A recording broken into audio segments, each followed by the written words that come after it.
Hi, my name is Chauncey Montgomery, Director of Community Library in Sunbury. We'll be interviewing the 4 candidates for the 2 open seats for the Big Walnut Board of Education, those being Stephen Fuji, Zach Duffy, Brandon Hoge, and Todd Smith. These interviews are a partnership between the Big Walnut Civic Association, the Delaware Area Career Center, and the Community Library. We'd like to thank the students that helped film the interviews as well as editing the segments for distribution later. And then we'd also like to thank the 4 candidates for taking time out of their busy schedule to sit down and talk with us. We'd like to welcome Brandon Hoge, candidate for school board. Thank you. And we'll ask, why are you running for the Big Walnut School Board? This is something I've thought about for quite some time. We left Westerville, the Westerville district, to come to Big Walnut. And I told my wife when we moved that I was going to run for school board. Reason being is there are flaws in the security protocols that currently exist in Big Walnut schools. The probability of an emergent situation where somebody wants to come in and hurt kids is low, but the impact is incredible. And to mitigate that and to get the schools prepared, it's not very expensive. It's very economical to do that. So I know that wherever I go with my kids, with my family, I can keep them safe. But when they're in the hands of Big Walnut schools for 8 hours a day, 40 hours a week, I want to make sure that they have that same level of safety. So number one thing is school safety for me. But there are also some other changes that need to happen in terms of increasing test scores, giving kids the opportunity and the option to take National Merit Scholar tests, developing a trades program that's here in Sunbury, and then pushing back against some of the political influence that's been creeping into the schools, whether it's to the right or the left. It has no business being there. So number one is school safety, without a doubt, but those other things are also very important. Okay. So in the next 5 years, what issue do you think will be the most challenging for the district, and how do you plan to tackle it? So we're going to have an influx of probably 1,000 plus houses in the next 5 years. The district is growing. The zip code is extremely prepared financially for that. So we would have to look at what policies will be in place to support those extra kids that are coming in. We've got a building that's vacant now, so we can use that. That can be definitely a resource. And then we could utilize potentially to add on to any buildings that we have. We could utilize DACC or our own trades program that we would eventually develop for the engineering, for the construction. If these kids have the opportunity to build a school, build an addition, it would be incredible. So that's the biggest thing, I think, is housing these kids. But then the trickle down of the opportunity that it would create for all these students and contractors in the area, I think, is something that we need to look at. Okay.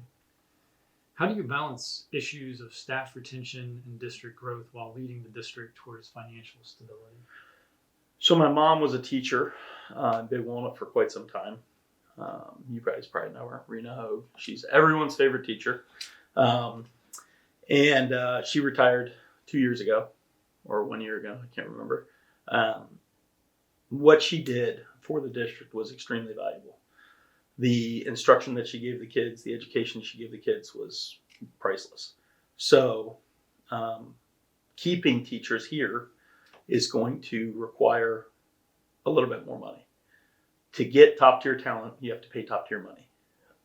Anywhere you go, you want the best coach, you want the best CEO, you want the best whomever in whatever position, you've got to pay them. There's a price tag that goes along with that. So I think that if we make things a little bit more desirable in terms of compensation packages for educators and staff, we can keep some people here that would be a value add to the district. How do you suggest our district promote unity and continue moving forward in challenges such as school security, book selection, and parental rights per division? So, promoting unity, I think that we can all get on board with keeping kids safe. What that looks like to some people is, teachers having whistles. What that looks like to other people is sandbags and rocket launchers. That's not either one is not what I want. I think we need to find the best solution that ultimately keeps kids safe in real world situations. That looks to me like a school resource officer, a friendly face that kids can wave to and smile at each day, that's highly trained and ready to react, whether it's a fire, a tornado, some sort of an active threat, whatever the case may be. But our district needs one of those at each building. As far as book selection and parental rights, those kind of go hand in hand.